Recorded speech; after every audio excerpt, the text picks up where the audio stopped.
morning, guys. Welcome to the Unrivaled Potential Podcast. I'm your host, Mike Pomeroy, and here with us today, we've got a pretty awesome guest. Erik, go ahead and introduce yourself, man. I'm Erik Koons, founder of Koons Kustoms Trim and Upholstery. We do all things interiors for cars, boats, and planes. Yeah. Yeah. Well, you guys know what we do here. We're just going to get into discussing business and what it looked like from Erik's point of view, his journey in a different entrepreneurial path than ours here at Unrivaled. And yeah, you guys enjoy. Erik, morning, man. Morning. Thanks for showing up today. Yeah. Appreciate it. Yeah. Just another time we get to have a good conversation. I know it. Yeah. Well, we do this all the time. We've known each other. Yeah. What? It's been Almost 2 years. it's been almost 2 years Almost now. 2 years. Yeah. It's crazy because it feels like I've known you forever, but it's just one of those relationships where you just connect with the person really well. We get to have a lot of good conversations. So Yeah. Yeah. It's been 2 years, and we've both gone through some really crazy stuff. And what we'll start diving into is just kind of, you know, what we talked about last week, and sometimes some of the new stuff with my daughter coming up is how the business affected my personal life, right, and the other people that are involved in it, and your situation's a little bit different, but the listeners really want to know, what that was like, and what the journey, not only mentally, right, of was it worth it, is it worth it. We've got people with, I remember when I started my company with my family, there's a lot of thought that went into that of, do I do this? How much is it going to affect them? And then same thing of, you've got goals for, family, and how is it going to affect them? Is it worth the effort right now? yeah, Well, yeah. It's. I feel like it's a lot to. It's a big decision for a lot of people to make. In a way, I almost feel lucky because when I started, like I realized that I had nothing and like almost no responsibilities, and I really at the beginning of my career, and so I felt like this. If I'm not gonna start it now, life is only gonna get more and more busy as I continue. So right. that was a big reason why I chose to start it at a young age too. Yeah. Yeah. And we've spoken about this before too, but then that was conscious thought that you put into that. What, what made you ultimately decide to start this upholstery business compared to anything else? Yeah, I was at Wyotech learning the trade, and at that point, I was just going through some things in my personal life that really causing me to look into like what I wanted to do, and I was realizing that the standard paths that were out there for me that most of my friends were taking and stuff just wasn't something about it just wasn't what I was looking for. Yeah. And when I was in the upholstery class at Wyotech learning how to do the trade, I realized that like nobody else is in the trade anymore. It's just everybody calls it a dying trade. It's hard to find anybody who can do it, let alone does it well, let Right. alone has a business that does it well. And so to me, I started listening to a bunch of business influencers on YouTube and Facebook, and just like Alex Ramosi, I followed him for a long time, Yeah. and so Yeah. when he first started like going heavy on posting back in 2022, end of 22, that's when I really started watching him a lot, and I was like, oh, business is just solving problems. Can't be that hard. Yeah. It can't be that hard. Yeah, it Yeah. can't be that hard. And so And it was easy. Girls could do it. yeah, exactly. Yeah. I was like, oh, and girls do it too. So it really can't be, no, I'm just kidding. I'm just kidding. No, it's hard, but I don't know. I think I saw the opportunity in it, and I was like, well, it's a dying trade, but the demand keeps rising, and so to me, I was like, I'm gonna take over the world. And that was Yeah. Who doesn't think like yeah, that? I mean, yeah. really. So Yeah. that was kind of the extent of my thought, and then I started it, and Yeah. then I was like, oh, this is hard. Yeah. So it was interesting. What did you think of trade school? What was your experience like with that? Did you, obviously you didn't learn everything that you needed to know, but did it give you a level of confidence, to dive forward in regards to entrepreneurship. Well, obviously because there wasn't a whole lot of jobs out there available too, Yeah.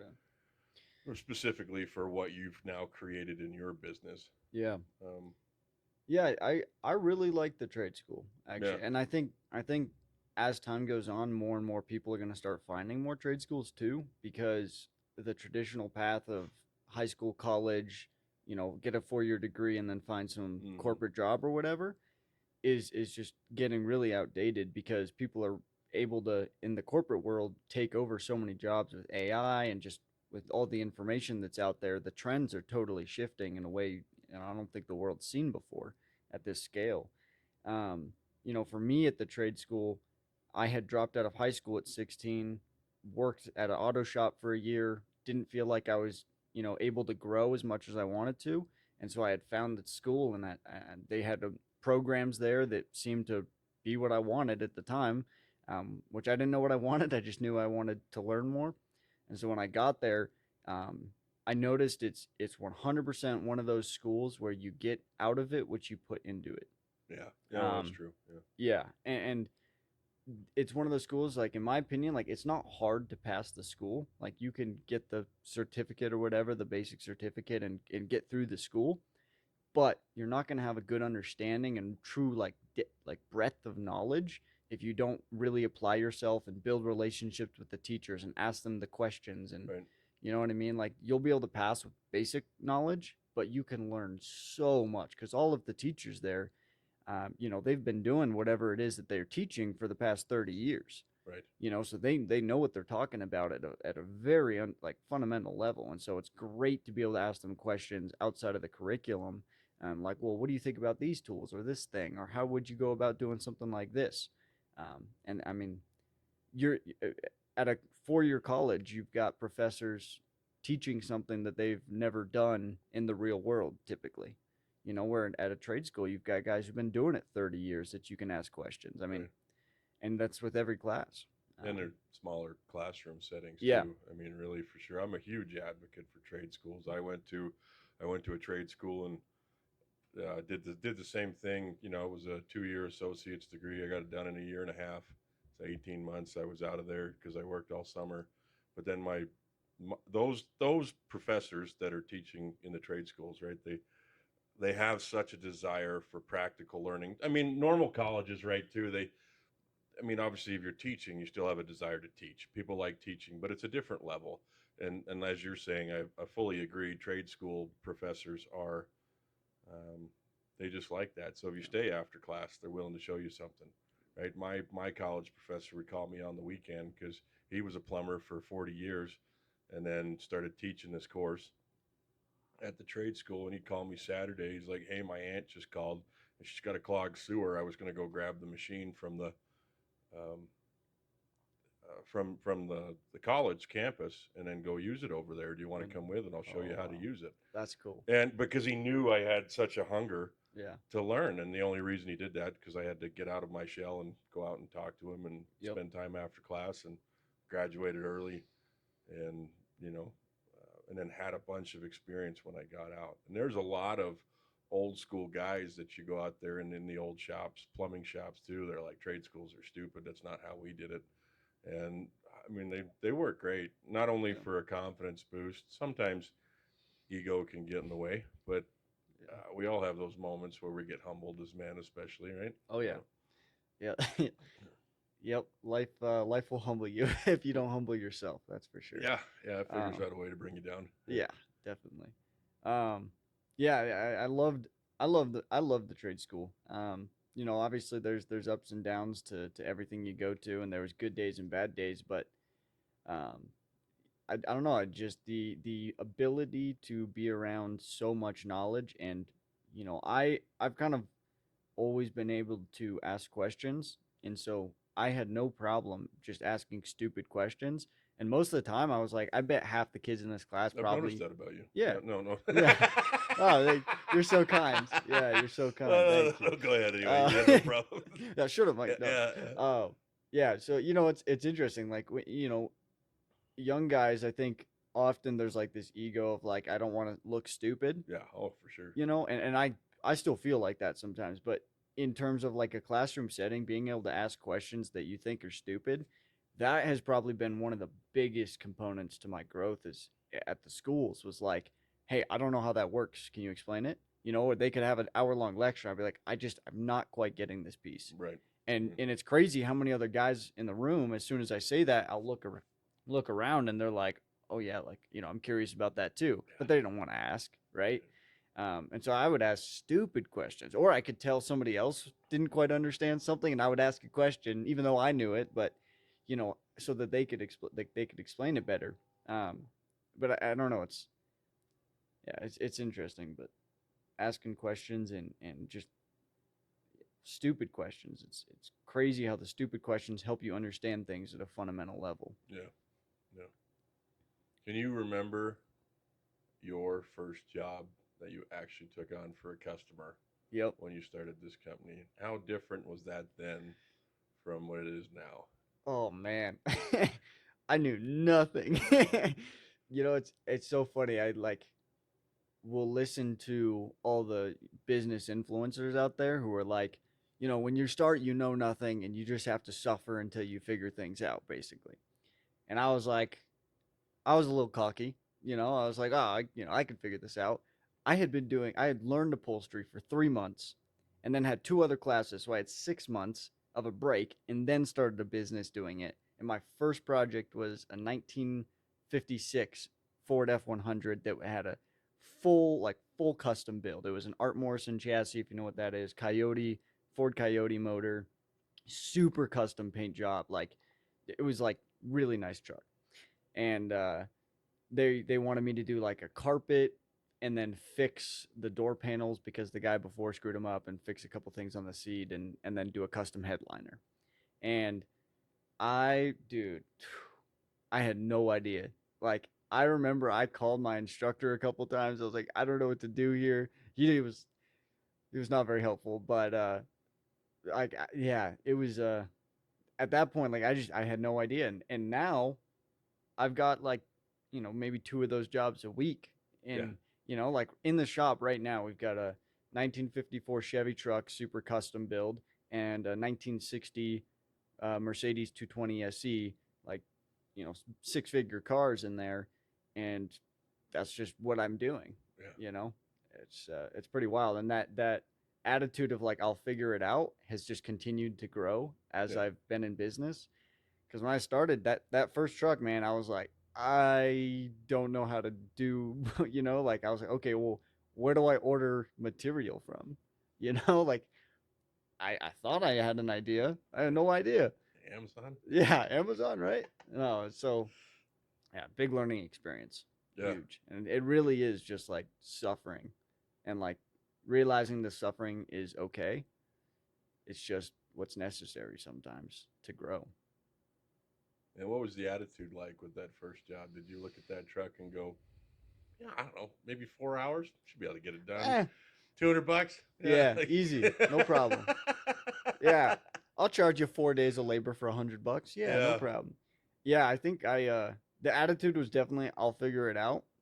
And I think like I said, it was carpet, headliner, a couple other things. I think I had that truck in my dad's garage for like I want to say like a month, maybe month and a half, doing something that now I could do like in a day or two.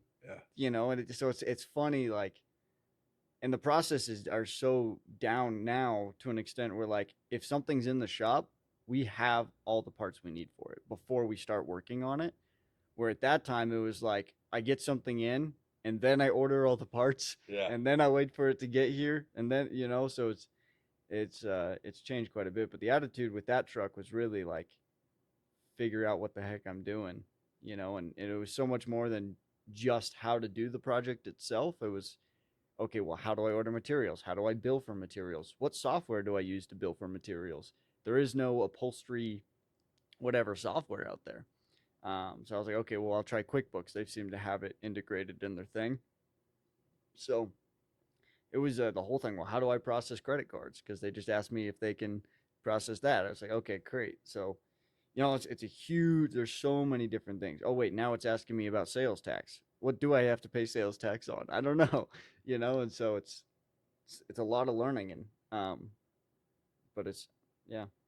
Yeah, it's a lot of late fees at first, and hey, you forgot to pay this, Yeah. and nobody told you to sign up for that, and there's not a manual on it. There's no manual. Yeah, yeah, Yeah, that was honestly that was something I kind of thought there was going to be more of yeah, going into business. Was like, oh yeah, if you're in a local area, make sure you do this checklist of the city sales tax license and the yeah. state sales tax license, Family and and make sure you get yeah, the family and all these Department of things. Revenue. Yep.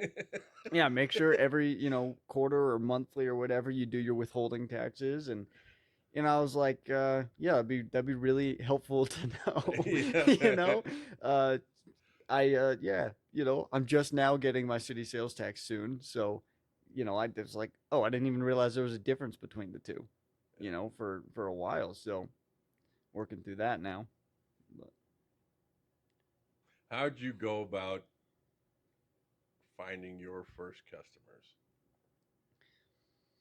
I think I basically went around to every single automotive shop in the area Yeah, the first like week or so, and I just drove around and like talked to every single like I just talked to everybody I could. yeah. You know, Had business cards and yeah. just I think I bought like 200 business cards before I moved down here, and or when I moved down here, they were shipped to here, but I basically got those and just drove around for like a week almost to all the auto shops, all the dealerships, like anybody that had anything automotive or motorcycle or vehicle related. I basically went into them, talked to them, introduced myself, gave them business cards, and said, "Hey, by the way, we're new to town, and we just started doing upholstery services. Gave them a quick description of what we do, try to talk to the right person and stuff like that, managers and owners and stuff like that, so that they would actually be the ones to start enacting it.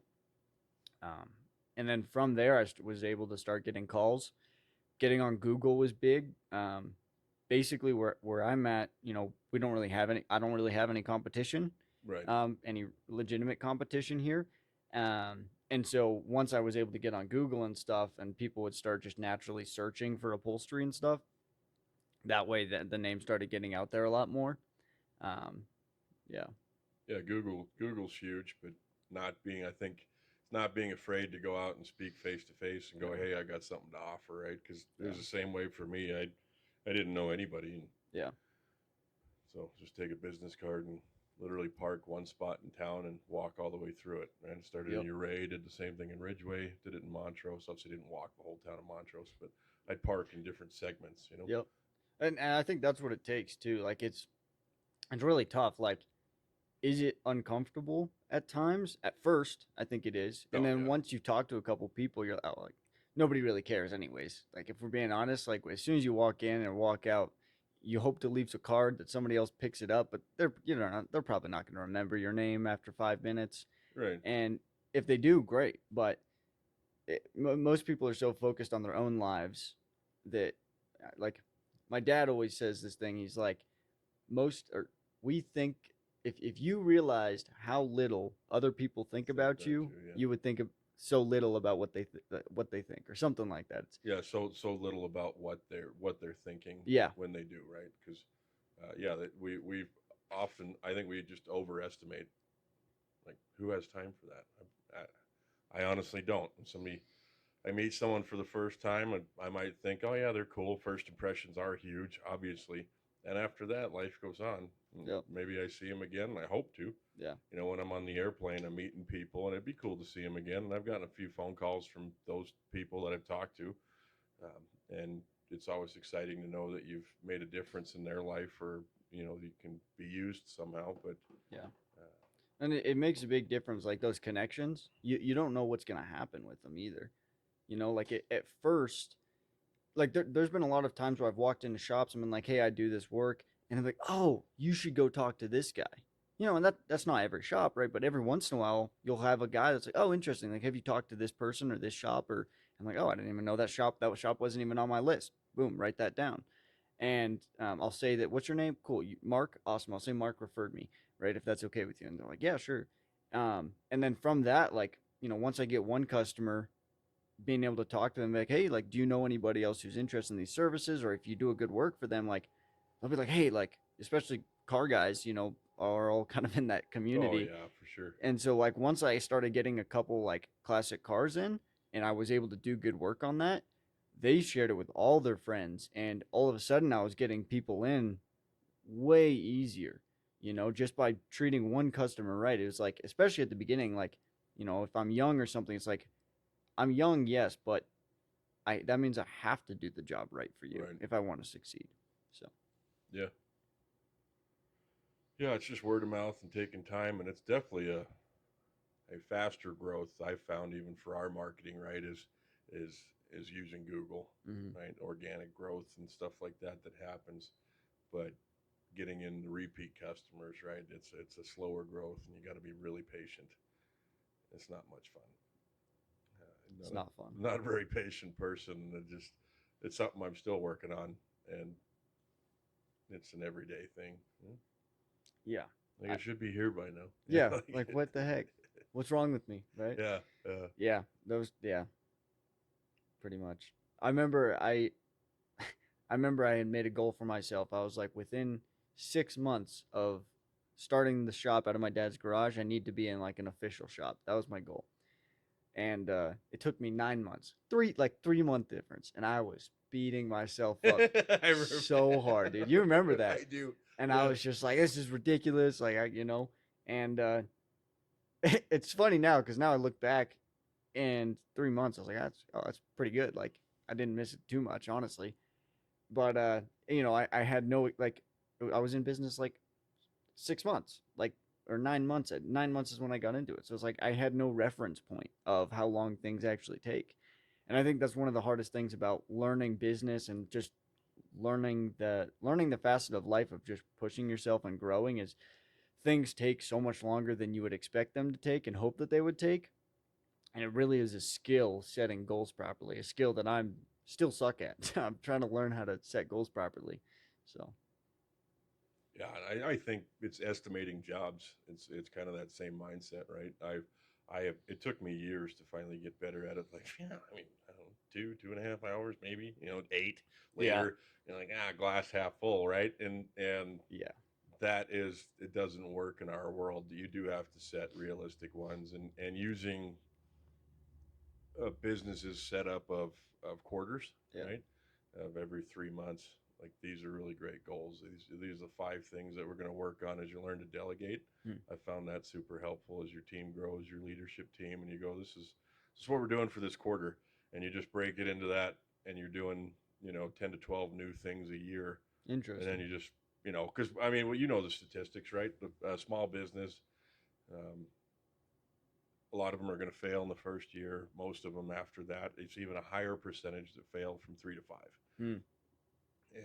And I've had to like let that sink in just a little bit. So I'm not like our goals are mine are extreme and they're super far and there's nothing wrong with them. But I got to make sure we're successful too because the statistics are real and I'm not better than statistics, right? So still need to look at it and go, okay, how do I be smart about this? What did they do in 3 to 5 that screwed it up? Hmm. And it's like, okay, so the team needs to grow. This needs to be profitable. These are the things we need set in place for, feast and famine, right? Yeah. So times of plenty, you store it up. Just listen to a sermon about that the other day and how it related to business. And there's just a story of Joseph, right? In the 7 years of plenty and the 7 years of not. And he goes, same thing in business, right? What if you have 7 years of plenty? Well, don't be stupid with it. Yeah. Make sure that everything is taken care of for a worst case scenario. Yeah. And then, something may happen, right? Another COVID might hit.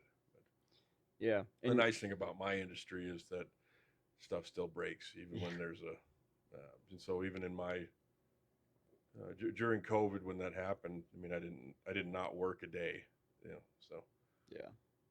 Yeah, and that's a big benefit too, and it depends on the industry you're in. There's some, like, I'm in more of a commodity, you could call it a commodity industry, where in a lot of ways most upholstery shops,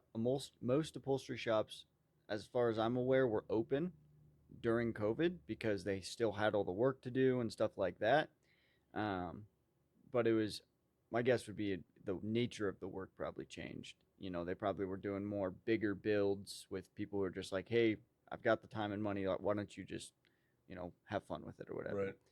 But Yeah. How did you?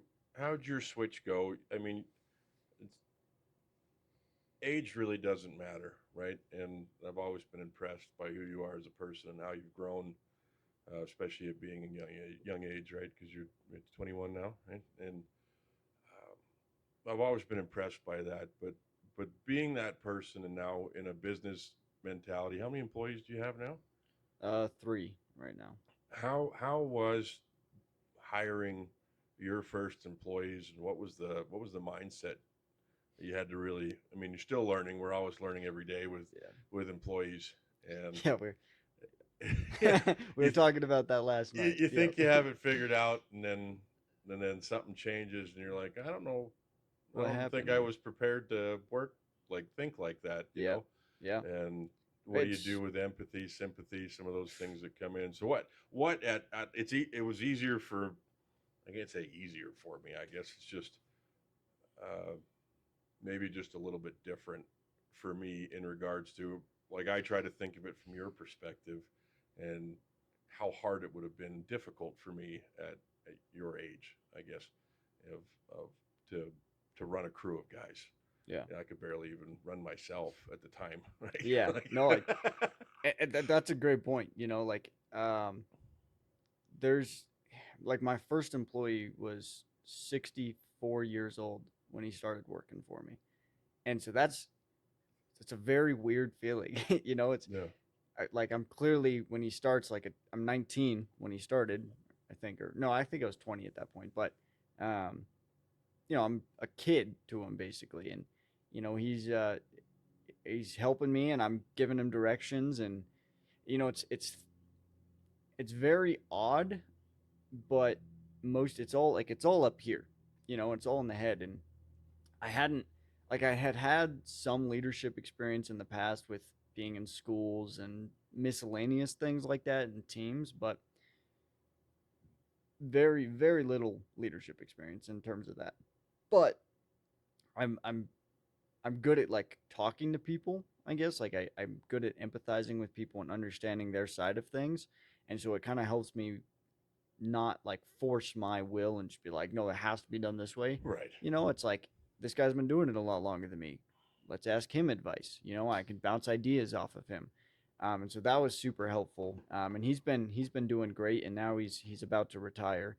Um, and then with new guys coming in, I've learned like the second guy I hired had no experience whatsoever, right?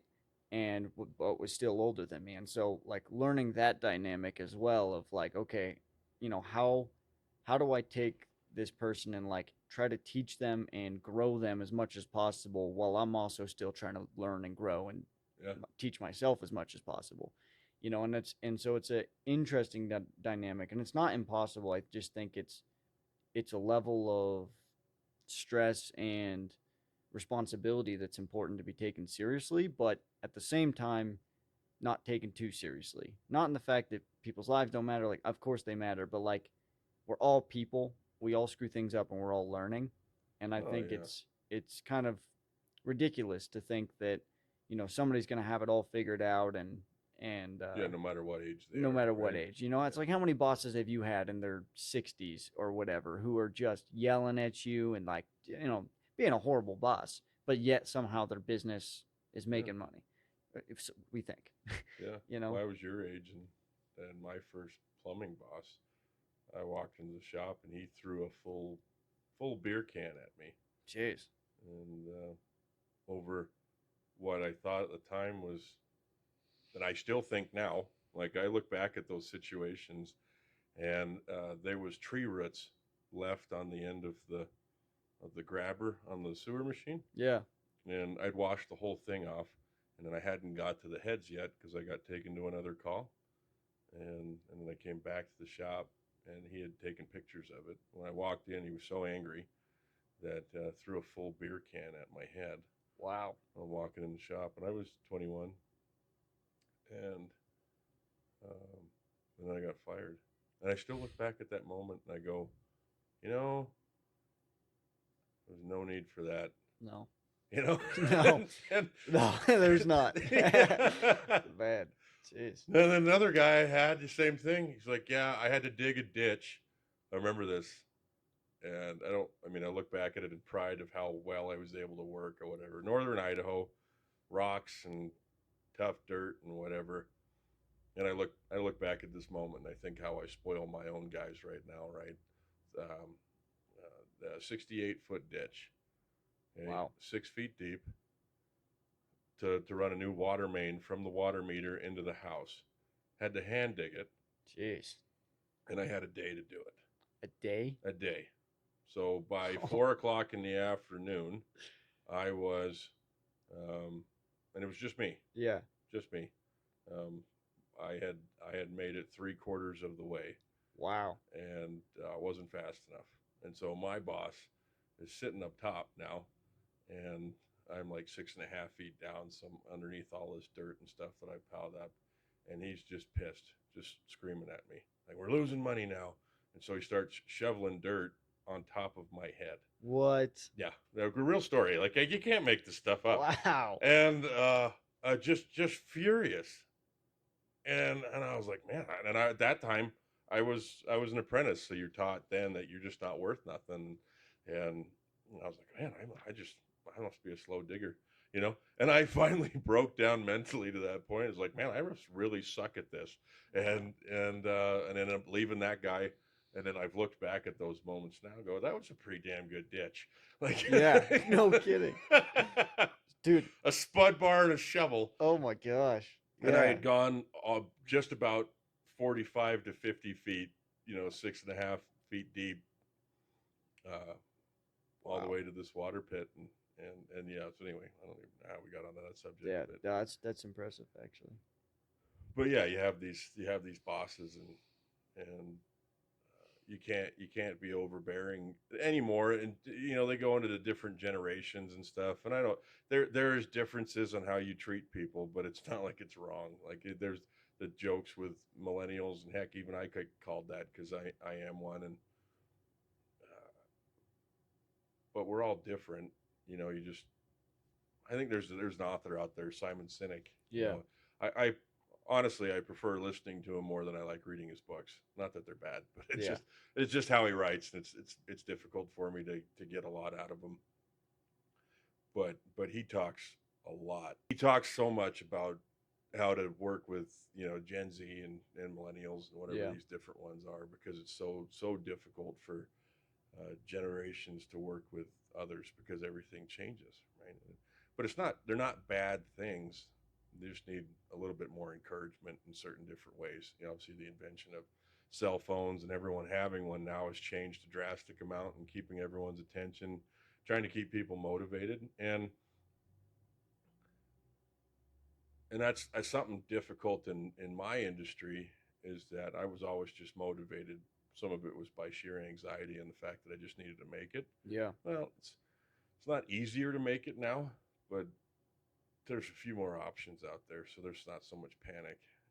When we were younger, we just didn't have help, so you didn't have a choice. Right? Yeah. So sick days weren't an option, stuff like that. Yeah, that's something that's been kind of wild. A lot of my generation, what, Gen Z? No, Don't you? I don't know. I don't know. Something. I think it's Is it Gen Z? maybe it is Gen Z. 2003. So, whatever. I don't know. But anyways, it's kind of wild. Like, there's a lot of people my generation that just like I don't know. It's just excuses.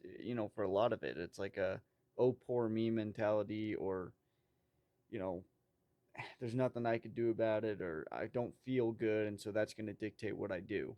But there's also a lot of people in my generation who are like getting sick and tired of hearing all those excuses too, and are just starting. Oh yeah. It almost seems like the whiny ones are the most vocal, and that's the only reason that you hear about it more, and you think everyone's like that. It's like the silent majority kind of thing. Yeah. And it's like, is there a reason that this generation gets a bad rep? I think so, but I also think that's every generation at this age. So it's like, it's kind of hard to say like, oh well, this generation is different. It's every generation has had their, oh, these guys are, not as good, or these guys are this or that or whatever. It's like, it's we're all just human, and so we're in a lot of ways very similar. And the more experiences people have, and the more that people see things that are going well and things that are going bad, they're going to get fed up with certain things and start doing their own things, kind of regardless of age, Right. So Yeah. Yeah. I think we definitely definitely valuable in the nature of the way businesses are run through the CRMs. And even our producer, Joanna, she came in with a whole new mindset. I think she's 24 or 25 and, of social media, right? And I'm not clueless about it. I'm just not interested yeah, in it. And it's not like I used to just say that I'm like, oh, I just don't know how to work any of that stuff, right? yeah, It's not like I can't figure it out. It's not, I don't need a giant, thing like this and I'm just staring at it going, what do yeah, I do? Like I could figure those things out. It's just not an interest in my mind. And yeah, I think that came from, well, I can't say it came from my generation. It just came from my family and how I was yeah. raised because I didn't have a cell phone until I was 18. Mm. But then there's a bunch of people that are my age that, I mean, they're just glued to it, right? Oh yeah, But I'm not interested in the social media aspect other than the fact that it helps with all this, right? yeah, It helps with branding. I see its purpose. But she came in and went, uh, well, this is what we do, and these are how we make things grow, and this is what I've known for over the years, right? And it's like it's really valuable yeah, to have that generation working with you. yeah, But there are times when uh, you got to do some different motivations because you don't always necessarily have to work, right? and Anymore, and it's you can get help. yeah, it is, and then a lot of it's like, especially being a business owner, is figuring out your strengths and weaknesses too. It's like, for you, it's like you could say it's a weakness in social media, in that like it's not what you're interested in.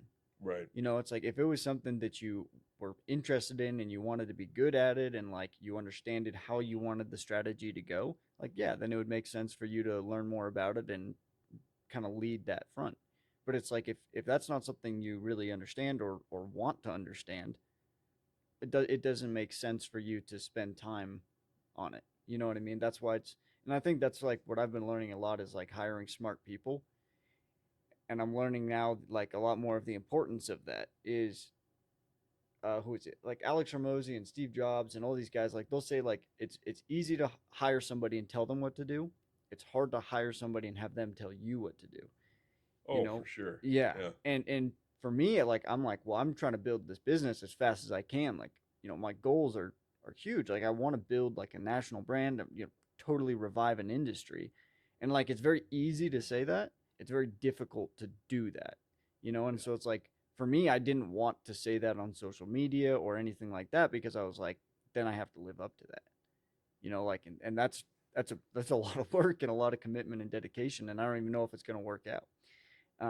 Obviously, I'm not going to quit, but I don't know how it's going to work, right? But in that same stroke, it's like, to be able to build something like that, I need people who are smarter than me, who have been doing it for 20 years.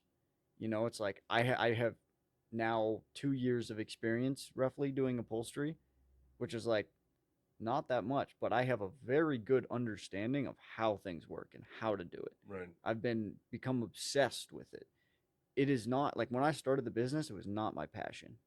I still wouldn't say it's my passion to do upholstery. Like, it's But never it's just been. getting you the life that you want. It's giving me the life that I want, and Yeah. I'm obsessed about getting the life that I want and building that company and becoming the kind of person who can build a company like that. Right.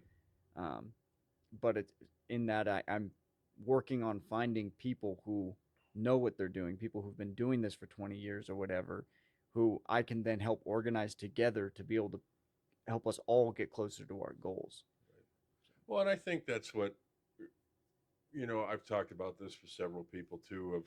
of of the different roles in the company, right? And for me, I'm not much of an integrator, right? And if you've there's several books that talk about that in there, right? Of a visionary integrator, and then passing those roles off. Normally, you partner with someone that's the opposite of that because it works really well together. And so finding someone with more experience, they're not you. Yeah. They may be better than you in one regard, as in managing a company, right? There's a big difference between a manager. I'm a terrible manager, and I had to learn some really hard lessons based off of that because I'm a very emotional person. And you can give me a sob story, and I'll be like, "Oh man, that's rough. Let Yeah. me help you out, and it'll affect my life." like, and and I want to be that person. I don't want to be hard all the time, right? So Yeah. I'm not a great manager. Most really good managers are not emotional, Mm. and I've had to really work hard not to be that, right? And like no, it's based off of numbers. It doesn't work. Yeah. And so when you find someone, and we're still looking for that too, or training someone to be in that role of come in and run the company, you're looking for someone that's smarter than you because you can trust them, and that's better than you in certain aspects, so you can stick to that 5%. John Maxwell talks about that of there's 95% of what you do you can teach someone else. 5% of who you are is very difficult to teach because it's been from unique life experiences, right? Yeah. And so try to find that 5% so you can expound on spending 10 hours a day doing that Mm. 5%, then the 95% you could teach someone else. But most of the time, especially in my field, there's so much fear of teaching someone else because Yeah. then you're out of a job. Right. When the reality is there's there's a Yeah. need for millions of plumbers, Yeah. and we're shorthanded as it is. So Yeah. you're never going to be out of a job. That's just a stupid fear. Yep. But And it's the same thing in my industry too. There's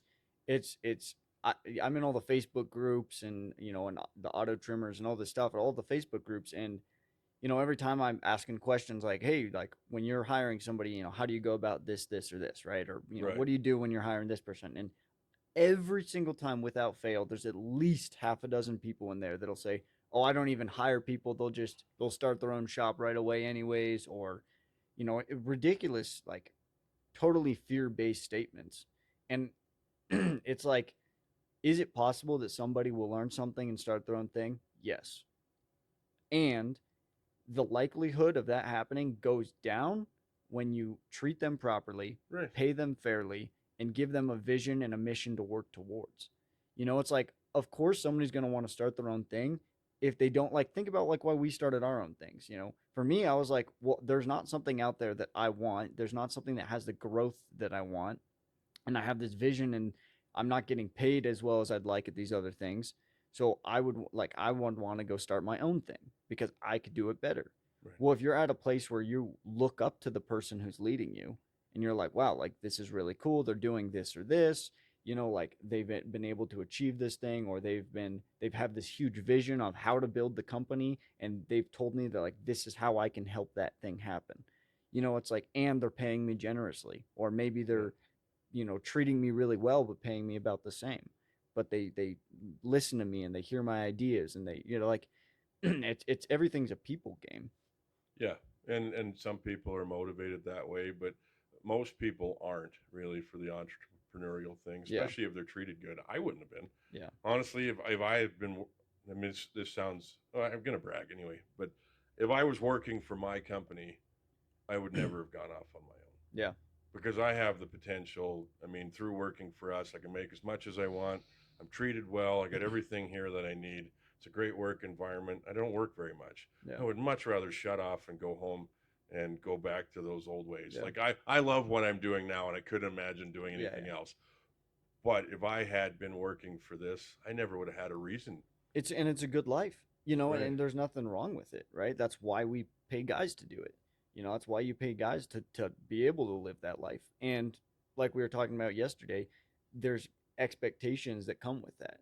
You know, um, I could see myself when I first started the company. I don't think I could see myself working for somebody because I think I was a bit cocky and stuff, and I was like, I'm gonna do this thing. And I think part of that I needed to just get it going.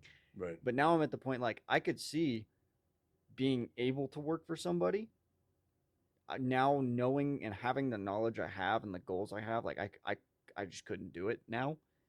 But I could see that because it's it's it's easier in some ways Oh where, yeah. especially when you're working for a good company that takes care of you, it it'd be nice that sometimes to be able to, 5 or 6 p.m. hits and you can go home and you don't have to continue thinking about, the taxes and the rent and the, it's like Yeah, you a can just go payroll back to, to taking care of your own bills, yeah, right? And it's as simple as that. right. And then you're like, great, now I'm at home. What do I want to do? Yeah. And for you and I, it's like we go home and it's like, okay, crap, I forgot to do these 5 things today and I have these 26 things tomorrow.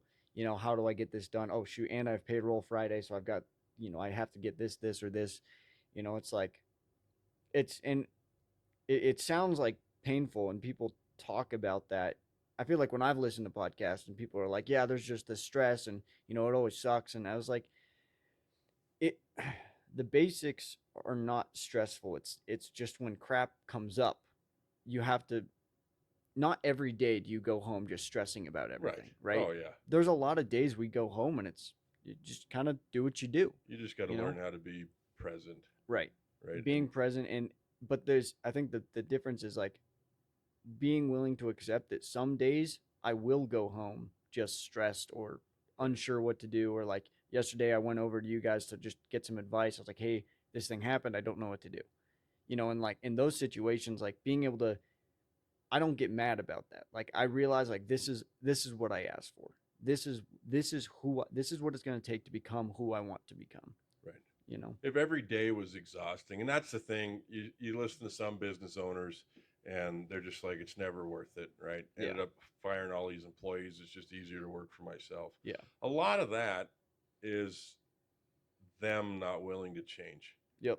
right? And I still catch myself not delegating. We were just going through something a few weeks ago, and I was like, I realized I could delegate this, and I just wasn't doing it. Like, why am I even trying? I got someone that can do this way better than me and actually put attention into it like it needs. Yeah. And so what we find is when you yeah, there are days where it sucks, but for the most part, if it sucked every day, nobody would do it. Yeah. It's not an everyday thing. It's like There's a reward. yeah, For sure. it's like service plumbers. When I say I'm a service plumber, it's like wow, it's a lot cleaner to be a new construction guy. And I was like, it's really not that dirty. Yeah. Like it's not every day that I'm just covered in human feces, right? Yeah. It's maybe once a year there's a really bad story, and that's but it's perception. Yeah. And so it's the same thing with the business, but it's not real. If it was stressful every day, then it means you're doing something wrong. Yeah. And there's hard Yeah. times, right? And there's stuff out of your own control. And But the different challenges come when you're trying to slow down, to be patient, to work on those personality traits, to come home and be present with my family, and to be like, hey, I'm here right now, and I'm not going to think about this, right? Yeah. Unless it's necessary, Right. But talking to my kids about it, like they've sacrificed stuff too, Yeah. to be a part of all this. Yeah. And for me, I'm at the point where I can go home and like I don't have somebody at home. I'll live by myself, right? And so it's All by all by myself. myself. Yeah. And so, it's instead for me, it's like if I go home and I allow myself to just, dwell on the pain or whatever, it's gonna do nothing for me. And Right. I had to learn that the hard way because there was a lot of days I'd go home and just be like, oh my god, like, and just like not turn off the work mode, and there's something to be said like I'm a big visionary like you. Like I just love like dreaming and thinking of all these cool things I can do. And I notice like that's what encourages me and that's what keeps me going. If I was just constantly in like production mode, manager mode, like that would suck, But the fact that I get to create how I'm building the business, that is the coolest part, and I think so many people take life too seriously, Oh yeah. and I think they'll get to the point where they're like, well, this is not something you play around at. It's like I am taking this seriously, and I'm not taking it too seriously where I can't make mistakes and realize that I'm human. Right. And I think that's a big part of it. Is like you can have fun with the fact that you're building a business and realize that you don't like you will make mistakes and that's okay. And as an And they owner, will be expensive. yes, and they suck. They do not get easy. I thought, the more experience I have, the less mistakes or smaller mistakes I would make. No, Um, that doesn't happen no, because no. then you learn something new and then you make a They mistake just with add that. a zero on the end of them is Yeah. what happens each time. Oh my gosh, it's Yeah. ridiculous. Yeah. Then you'd be like, I literally already made this mistake. How am I? How did I just make this mistake again? I already made this mistake. Yeah. That's a horrible feeling. And yeah. So you've got some big dreams for this company, Eric. What is your where do you see yourself in the next 5 years with this company? You've been in business 2 years now. You've got some massive growth. Gone into a new shop. You got a few employees looking to get a couple more, Yeah. which really takes production to the next level, and then trying out some new things. But where do you see this company in 5 years? That's a good question. Yeah, so we're almost at 2 years. It'll be like another 3 months till we're at 2 years. So it's like very fresh business. And yet it's the longest job I've had. It's like the longest career position or whatever I've Yeah. had, which is kind of funny for me to think about. Like I've never worked a job longer than I've had a business, which is wild. But what I've realized is like I I was just saying, like I have this big vision and big visionary, like I love thinking about things, and so I have a lot of ideas for what to do in terms of what it's going to look like and setting that goal. I would like to see in 5 years from now being scaling across the country. Yeah. So like right now, my main focus is getting proof of concept. I really want to figure out how to build a profitable upholstery shop with proper equipment and guys who know what they're doing, and how does the sales work, how does the workflow work, what kind of things do you work on, and like these are all questions that just are not out there. Like there are some upholstery shops that do okay, for sure. I have met upholstery shops that I was like, oh man, this guy's killing it. And I go and start asking him questions and figure out how he's doing things. And I'm like, that's not scalable at all. It's like that. He is at the, like, that's gonna, if he leaves for a day, like this thing's crashing. You know what I mean? And I was like, you could easily look at that and be like, oh, I'm just gonna do what he's doing because he's bigger than me. Right. Right? He's got a bigger shop. He's got more guys. But then I look at that and I'm like, okay, well, realistically, if I was to scale this, like simplicity scales, and the way that somebody might be doing something may have gotten them to a certain growth, but it's not going to take them to a national company. And so, Oh yeah. Yeah. yeah, and so that's something I've been trying to like really reverse engineer. Is like, okay, what does it take to build a profitable shop? What does it take to actually set the standard? Um, and so, as we're getting proof of concept, I'd like to get some more like locations nearby and stuff, and get into some equipment that's going to help efficiency drastically, and really build like a model for the business. Yeah. And so from that, that's going to take a few years, probably another, I'd say maybe year and a half to 2 years to really get this model down. And then the next 3 years after that, really learning how to scale from there. Yeah. Yeah. I really looking at those bigger companies and stuff. I it's good sometimes to follow what somebody else has done in their footsteps, but I tried to follow old mom and pop shops thinking that it would be successful. Right. And talk about failure, right? Yeah. It works for them, but there's reasons for that. You can't just follow, you have to follow your numbers. Yeah. So I would consider you a trade, Eric, in what you're doing, right? Trade schools, same thing for both of us. What what um, what advice would you have for somebody going off and starting their own trade company that would be probably one of the most valuable things for you? Hmm. Assuming they have experience or don't have experience. Hmm. I Yeah, I would say no No experience, right? experience. There's They've just gone to trade school, doesn't matter the trade, Yeah. and they want to go out and start. What would be something that you learned hard knocks that they wouldn't they could learn without having to go through that experience? that most guys who go to trade schools have this like understanding of if I can do the work, then I can run the business. Mm, yeah. You know, and I think that's a just huge misconception. It's like they see like customers coming in. You know, if you're working at a shop, right? You see customers coming in, you see work getting done, you see getting paid, but you think you have an understanding of how it works, but until you've actually figured out how it works and done it, totally different things. Um, a lot of guys I know out of trade school have started their own shops as well, and they are really good at doing the work. But the business side of things is just an entirely different ballgame. Honestly, a big question I would ask is really what are your goals with starting a business? Because most guys have this idea of like, well, I want to start my own thing because I can make more money. It's like that's not always the case. Rarely, you know, maybe at first you're gonna be not making nothing for Right. a couple of years, you know, especially depending on the trade you go into. You know, if you're an apprentice at, you know, for plumbing, like, first of all, you're not even going to be able to start your own thing because you need the certifications and Masters. Yeah. everything. Yeah.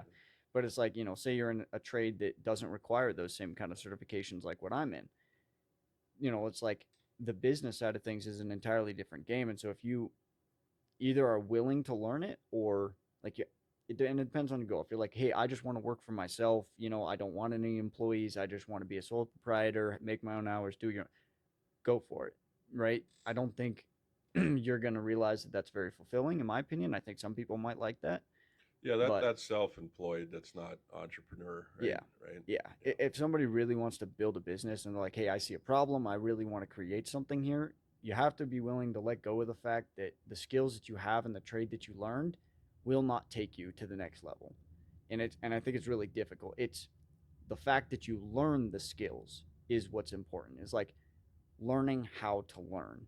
This is something my dad's always taught me. It's like when I was going to school, I'd be like, I hate school. This is horrible. And he'd be like, listen, imagine yourself as like a CIA spy, right? You're learning how to learn. You're not learning all the crap that they're saying and teaching. Just ignore that stuff, but learn how they learn.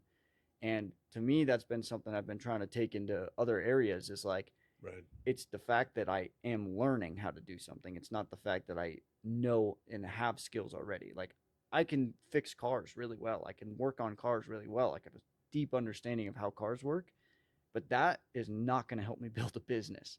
That might help me relate with somebody or potentially employees talking to them how things work, but that is an entirely different skill set, Oh yeah. you Yeah. know? And so like if somebody's out there trying to start your own thing, if your goal is truly to solve a problem in the marketplace, you have to be willing to accept that it is a huge learning process and that the skills you have now are good, but you're going to just pile and pile and pile more and more skills on top of those. And that's what And creates you're the going to have value. to go back. Well, I think for me, like I learned all the trade to where I wasn't scared of looking at anything plumbing related. Right. And then learning new business stuff started to feel really stupid. Yeah. And Yeah. then starting all over again is very difficult. Yeah. Yeah. Of being like, I know nothing, No, you nothing. know? Yeah. Well, Yeah. that's the thing. Like, especially the more experience you have in a trade, you feel like you've become something Yeah. in the Yeah. which I think if that's what you're doing, like if your job is to plumb or if your job is to do the trade work, then yes, like yes, absolutely. But when you say, okay, I want to pivot and now learn this other thing, that first skill is not going to be as useful as you think it might be. Right. You know, it's like it's just a totally different skill set.